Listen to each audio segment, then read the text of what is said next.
नकारात्मक प्रभाव पड़ता है। आज मैं आपको बताने जा रहा हूँ कि वो जो नकारात्मक प्रभाव है वो कितना घातक आपके लिए हो सकता है।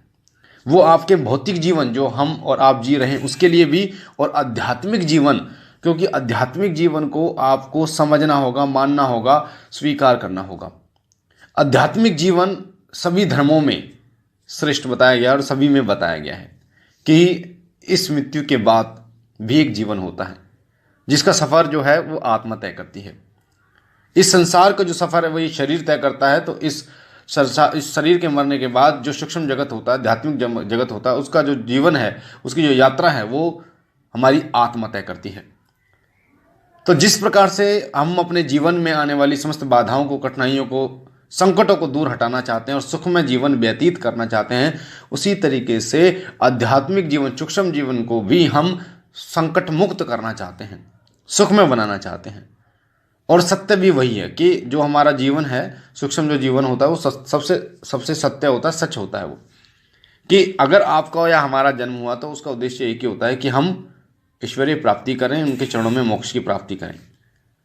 और बहुत तपस्या, बहुत ही कर्मों के कारण, अच्छे कर्मों के कारण हमें मनुष्य जीवन मिला होता है, इंसानी जीवन मिला होता है। हमारे पिछले कर्म अच्छे थे, इसलिए जो 84 लाख योनि हैं उनमें से भगवान ने हमें ये जन्म दिया, क्योंकि इंसान को ही कर्म करने का अधिकार है, पुण्य प्राप्त करने, अर्जित करने का अधिकार है, और वही इंसान पाप भी करता है। तो हम इस जन्म में, इंसानी जन्म में, हम अपनी भी मुक्ति कर सकते हैं, अपने पूर्वजों की भी कर सकते हैं और अन्य लोगों की भी मुक्ति कर सकते हैं अपने ज्ञान के कारण, अपने पुण्य के कारण। तो आपका जीवन और हमारा जीवन बहुत बहुमूल्य है। प्रभु ने बहुत मिन्नतों के साथ, हमारी मिन्नतों के साथ ये जीवन हमें प्रदान किया है, और उन्होंने जो हमें आशीष प्रदान किया है, मनुष्य रूपी जीवन, इसका हमें सही उपयोग करना चाहिए। ऐसा नहीं है कि कुछ भी, कि आपको पैसे दिए गए, आपने दारू पी ली, सिगरेट पी ली और कुछ भी किया और उन पैसों को बर्बाद कर दिया, घर बर्बाद हो गया। इस शरीर रूपी जीवन और आत्मा रूपी जीवन को सही तरीके से आपको इस्तेमाल करना है। एक बेटा जो सही पैसे का इस्तेमाल करता है और वो अपने माँ बाप का नाम रोशन करता है, अपने देश का नाम रोशन करता है, और एक गलत जो दारू में होता है, सिगरेट में होता है, जुआ में होता है, गलत संगति होता है, वो अपने माता पिता का नाम मिट्टी में डुबो देता है और जो उसकी धन संपदा होती है सबको ख़त्म कर देता है।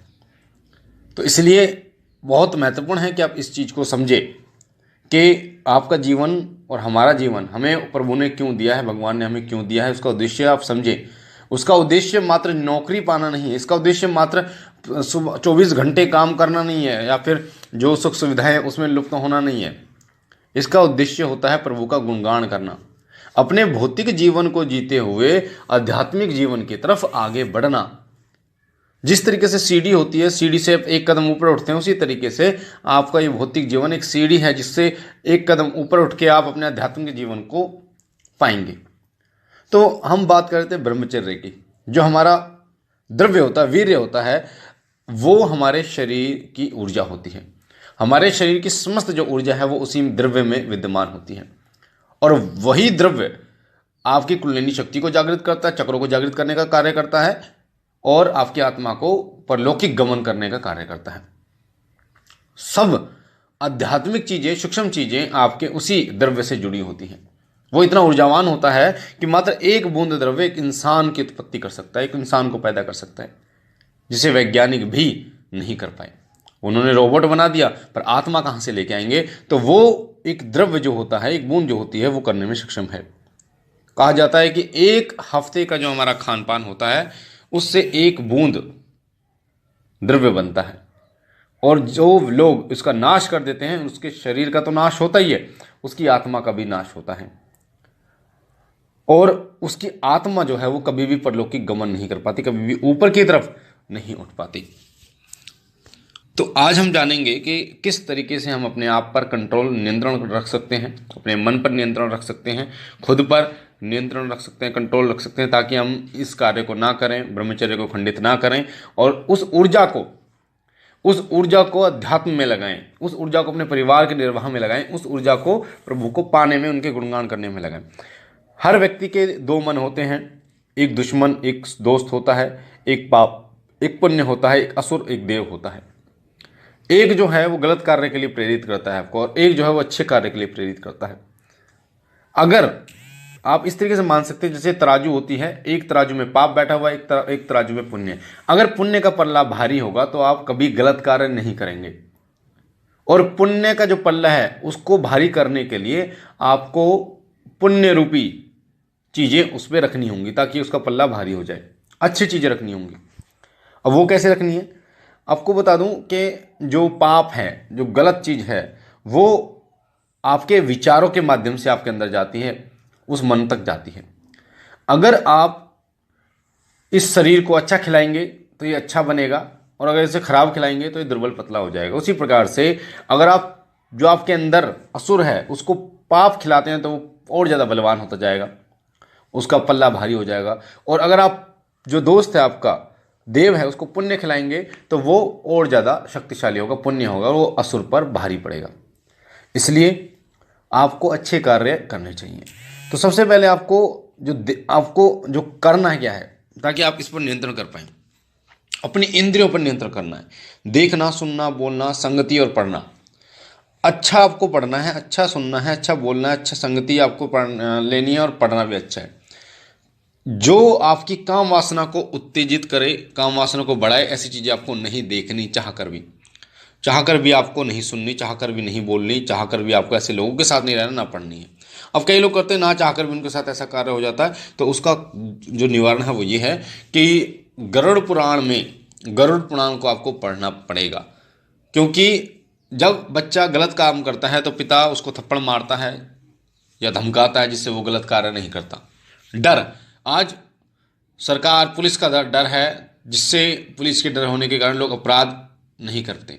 हालांकि कुछ लोग करते हैं, मैं उनकी बात कर रहा हूँ जो नहीं करते। यानी कि समाज में अगर कोई डर है तो वो पुलिस का डर है ताकि वो गलत कार्य नहीं करते। एक परिवार में एक पिता मुखिया का डर है जिससे वो गलत कार्य नहीं करते। इसी तरीके से जब तक आपके अंदर वो डर नहीं होगा कि गलत कार्य करने से आपको क्या सजा मिलेगी, तब तक वो गलत कार्य रोक नहीं पाओगे।